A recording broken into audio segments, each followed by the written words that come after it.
Today, I'm going to be telling you about my experiences and within trying to cope with panic attacks. Being a single father with trauma in my life and having anxiety, I've had my fair share of panic attacks, and I want to share with you on how I've been able to deal with it so far. Without further ado, thank you for letting me vent with you. Welcome to the Single Father Podcast. I am your host, Kendall Donaker. This podcast is dedicated for anyone out there who's dealing with mental health and fatherhood. You'll hear about my struggles, my defeats, my victories, my highs, my lows, my triumphs, my tribulations, and everything in between. I like to call this a collection of journal entries into my struggle and adapting to single fatherhood. Without further ado, let's take a look inside my journal, the Single Father Podcast. So, how I've been able to cope with panic attacks has been a very long journey for me. But I think it all really stems from how I've been able to cope with depression and anxiety. And it goes all the way back to high school for me. All my life I've been kind of that, charismatic, happy-go-lucky guy. And I never really saw myself as someone who could ever be anything less than that. I'm not sure the exact moment it started, but I know it was right around my parents' divorce where I felt my first bit of massive anxiety come along. And that was extremely interesting for me because anyone who's had panic attacks, you know that it feels like you're dying or the equivalent of what a heart attack would be, right?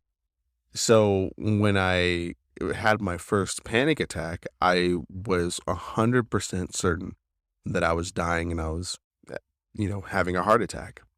So I, called, my mom or my dad, I forgot who it was, but, I said there's something wrong. So they dragged me to the hospital and they said, well, sir, there's nothing wrong. I think you just had some tension.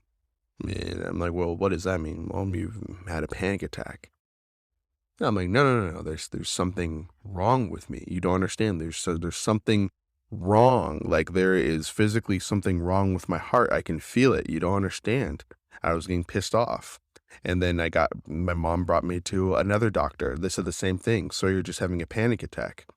Now, I'm not sure if anyone else have had this experience, but when you know something's wrong with your body, it's like no one knows your body better than you, right?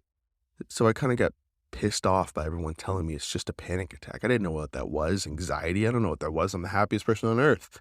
How can you tell me that I'm having anxiety or a panic attack right now? It's unfathomable to me. There's something wrong with my heart. And of course, I did what a person should not do. And I Googled it. And then, of course, Google comes in: stroke, heart attack, death, heart disease. And it all kind of just perpetuated my belief that there was something wrong with my heart. So suddenly I'm looking to see if I can get, heart medication. Suddenly I'm eating Cheerios because they're good for your heart. I'm going on runs more. But then as anxiety tends to kind of consume you, you notice that it consumes other parts of your life as well. Suddenly I can't run as much as I used to, because when I run and I feel my heart racing, and my heart races, I get anxiety because I know what that means. And so I'm running and I'm trying to catch my breath and I'm having a panic attack while I'm on the treadmill. Unbelievable. Now, think about that. You're taking a run, your heart's already elevated, and then you start to have a panic attack. It's extremely uncomfortable. So I'm like, fuck, can I not go to the gym anymore? Every time I feel my heart elevating, I'm anxious. I'm having a heart attack, right? And then it consumed other parts of my being as well. Every time I'm in a public setting. I remember oftentimes every Sunday my mom would take me to church, and when it comes to like getting up and singing, I'd have a massive panic attack and I feel like my heart is racing out of my chest. And I'm like, can I not even I can't be around people. Like this is horrible for me. I was convinced. I'm telling my mom there's something wrong with my heart, and I get pissed off at her. I'd want to cry. I'm like, you don't understand. and you'd kind of feel like the crazy person in the room. Like you're having like a manic episode. Like there's something wrong with me. You don't understand. Quit telling me nothing's wrong. Quit telling me nothing's wrong. Blah, blah, blah. It would piss me off. And I would, and then there was other things, it affects you sexually as well. You're trying to have sex or something like that, and for a man, you know what it means when they call it whiskey dick, right? Instead of whiskey, it would just be out of panic or anxiety. And I can't, so I would be extremely kind of just immersed with depression at this point. I can't have sex. I can't go to the gym. I can't be around people. I'm just going to become a recluse until someone takes me seriously about my heart. It's just unfucking believable. And it'd blow my mind. It really would. I would get into this panic state where I, I just felt like I couldn't talk to anyone.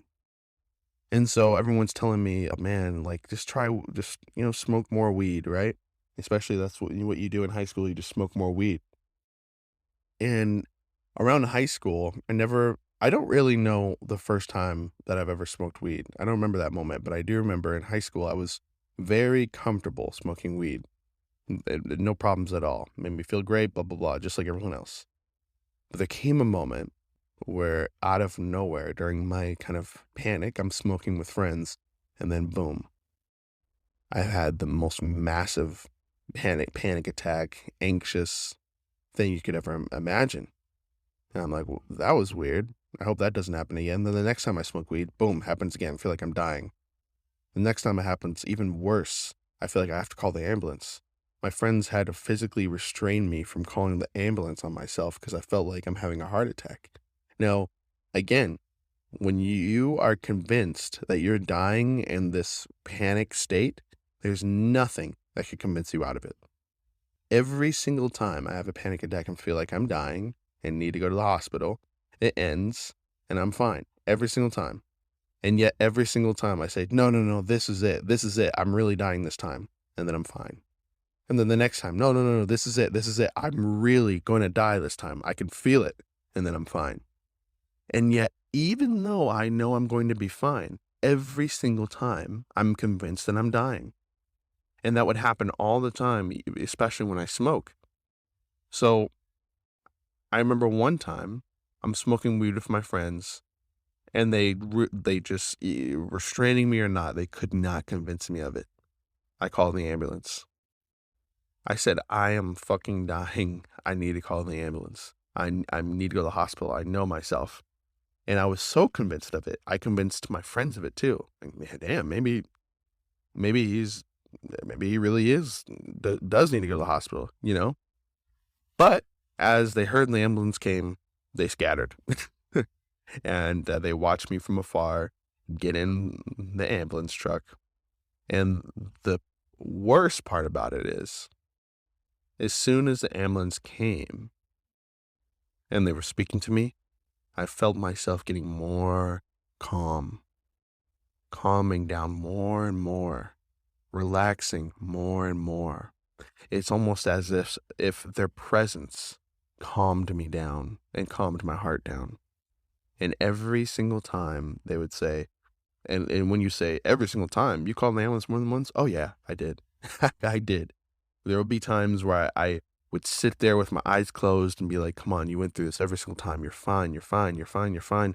But yet it would just beat out of my chest, my heart. It would. And I just thought to myself, I'm getting older. I'm going to die. People in their 20s do have heart attacks. Like, you'd convince yourself of not, I wouldn't convince myself of all the reasons I'm going to be fine. I'd convince myself of all the reasons I'm going to die.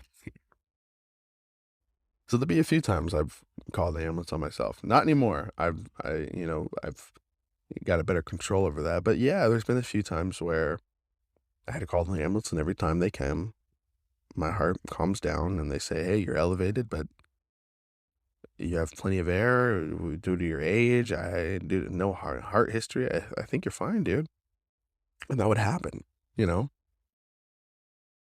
then it took a very, very, very long time, and a therapist actually to convince me that there's nothing wrong with my heart at all. It's actually just depression, anxiety.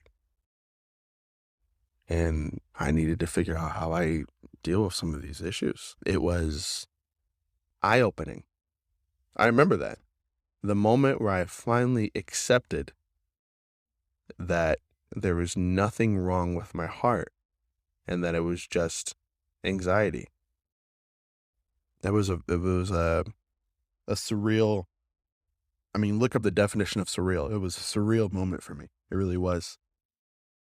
To know that all this time I thought something was just wrong with my heart. And really there was just something wrong with my mind, my spirit, my soul. I needed to realign that somehow. So the first thing that they tried to get me to try was Prozac, which is an antidepressant. I didn't like it. I didn't like it for many, many, many, many reasons. The first reason is, and what I didn't know is that there was different types of medication I could try instead of just stopping cold turkey.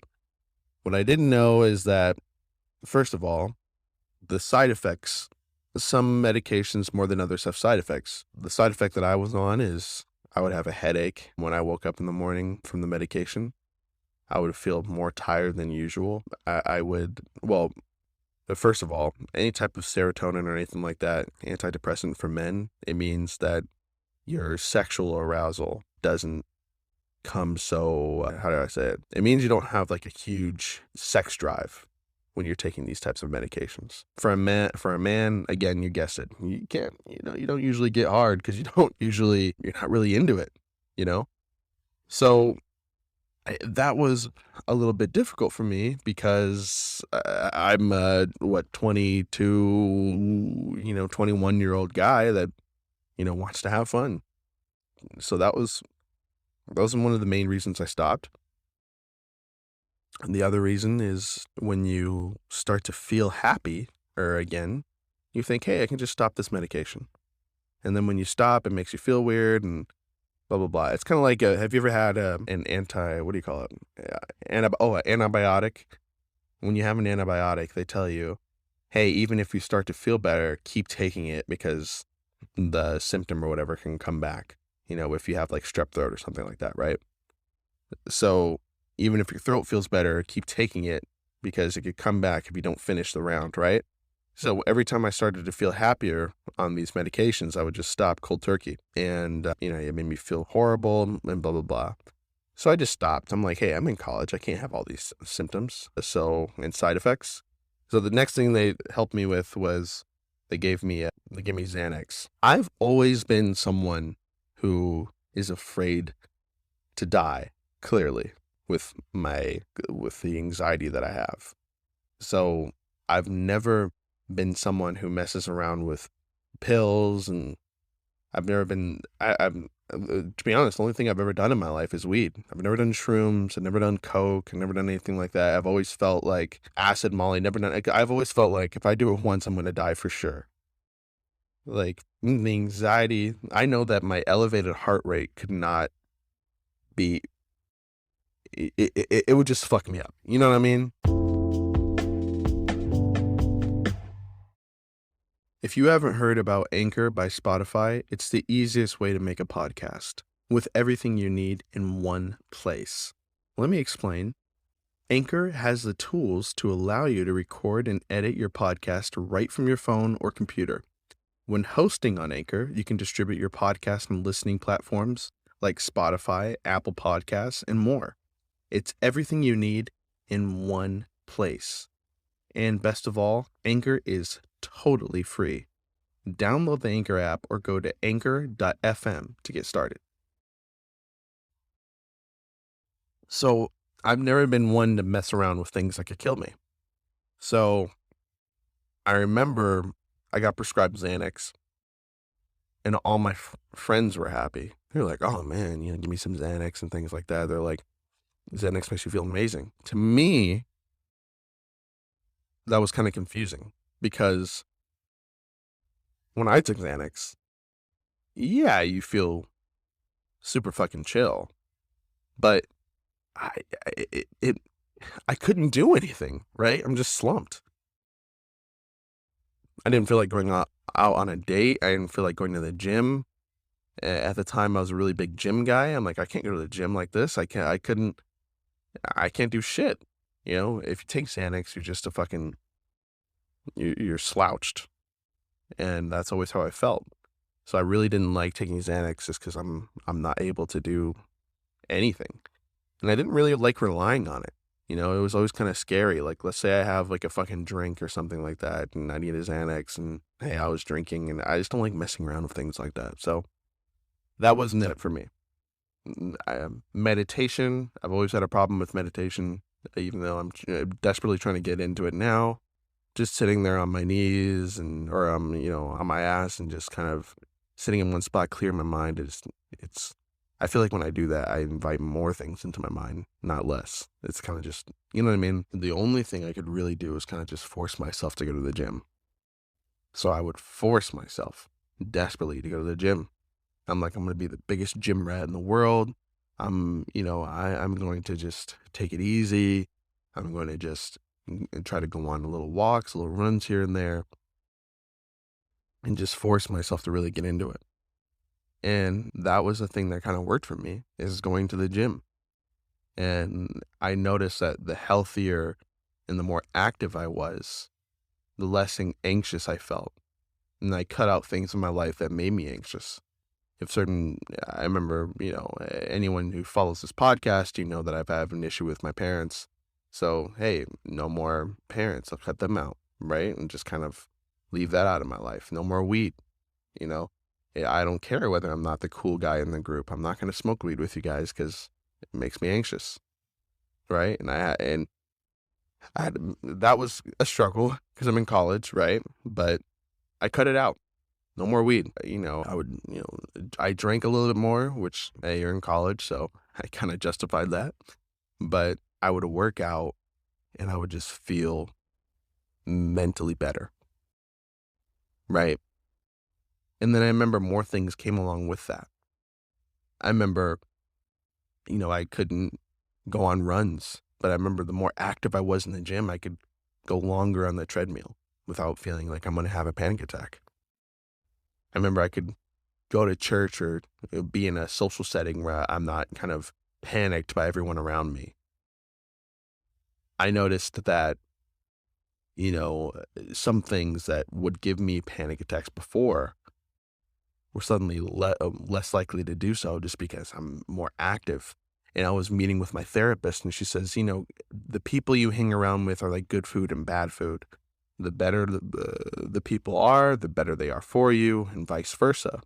And she says, and that also means, in the literal sense, mind what you put into your body. If you're eating like shit all the time, you're going to feel like shit. If you're eating healthy, you're going to feel healthy. You're going to feel empowered. You're going to feel just overall better. So I started watching what I eat. I cut out the things that I felt like were making me feel sloggy. So no more burgers or, carne asada fries after a long night of drinking. That was my go-to, by the way. I don't know if you guys know where Roberto's is, but I would go right out to Roberto's after I get hammered at a bar. And I started really just being mindful of what I put into my body and what I have around me. Later in my life, I would get into spirituality and just kind of, focusing on stones and crystals and things like that. And it's funny because I really felt like those things were so stupid and weird until you actually started to realize the meaning of manifestation and, goals and things like that. What do I want in my life? How do I manifest it? What stones and crystals help me manifest it? What stones and crystals help me be more calm and grounded? What stones and crystals can I put in my body or put around my body to, heal me and, clear my mind, to bring me more prosperity, money, happiness. I started learning more about my astrology sign. What does it mean to be an Aquarius? And I'm like, wow, that is dead on. And you start to learn more about yourself. And I think that was the more interesting, right? Because when I first thought that I was dying and there's something wrong with my heart, what it really tells me at that time is that I didn't really know myself. I wasn't aware of myself and how I was really feeling. And that was extremely interesting to me at a later life because now I feel like I'm very grounded with my own body. I know what things will make me anxious. I know what things will make me sad. I know what things will make me angry. I know what things will make me happy. I know what I need in my life. I know what I don't. And I practice those things. I practice little by little going to the gym. I practice little by little going on runs. I practice little by little doing some meditation. And even now, when I have my kid, it's extremely hard and stressful. The breakup with her mother, being a single father, doing this on my own, it's all really, really hard. And it just makes me sad sometimes, that I'm in this position of being a single father. But I know that if I continue to work on myself, it'll get easier, you know? And it does make me tear up sometimes because, life doesn't always go how you thought it would, right? And sometimes I get anxious. Sometimes I get stressed. And sometimes I feel like, man, am I dying? So I don't really have, the exact answer on how each individual person should deal with their own anxiety. But what I can do is tell you my own personal experiences and tell you that you're not alone on it. It's been an extremely challenging journey for me. And all I can do is focus on the future and keep moving forward. I embarrassingly have one of my favorite movies in the world. Is called Meet the Robinsons. It's like this Disney movie, but the message within the movie is keep moving forward. Life will always try to get you down. Life will always try to point you in these various different directions. And what you can really count on is that you should never go back. You should always just keep moving forward. I've had someone that I think I brought up before, but someone brought up a really amazing analogy to me, and it's that when you're in a storm and you have this whole plethora of things going on around you, always know that there is calm within the storm. So there can be chaos all around you. There can be shattering glass. There can be heartbreak. There can be depression. There can be darkness around you. But the calmest place in the storm is right in the middle, where you get to watch all of those things happening around you, but feel complacent knowing that you can keep moving forward and wait out the storm. Because the storm will pass. It will pass. And you don't have to go towards the things around you. You don't have to move backwards. You can keep moving forward and be at peace. There's always calm within the storm. And that's kind of what I live by. That's kind of what I, base my life around is, that even though there's chaos around me, I can be calm. I can trust in the plan. I can trust in the universe, whether it's God, the universe, whatever you want to call it. Keep moving forward. So this is kind of, my own journal. It's my venting release. It's my healing. It's my, this is how I relay my feelings to all of you, is just by this podcast. And maybe you guys can find your own type of thing as well, whether it's a journal, whether it's a notebook, whether it's going to the gym, whether it's meditation. And don't be afraid of medication either. I mean, I think people are always, judgmental of people taking medication. I still take antidepressants because at a later time in life, I found that what's more important to me, feeling better or wanting to, party, I guess was what I'm trying to say. And I just finally said to myself, hey, I can't do this alone. God, I need your help. Friends, I need your help. And hey, doctor, I need your help. I can't do it alone. So I found an antidepressant that works for me, and I'm taking it, and I actually don't feel depressed anymore. I get anxious, right? But I don't have panic attacks anymore. It's because I'm learning more about myself. I know more about myself now. And I'm able to figure out what I need in my body as opposed to what I don't need, right? And so as time goes on, I hope to eventually be off those antidepressants and be able to cope completely on my own. But I don't want anyone out here to feel embarrassed or ashamed that they have to know that they can't do it alone. Sometimes you need help. And speaking to someone is extremely helpful. Speaking to my therapist and telling her all my bullshit is extremely helpful because, hey, that's one person that can't judge me, right? She just offers me advice. That's amazing. I'm taking the steps. I'm in therapy.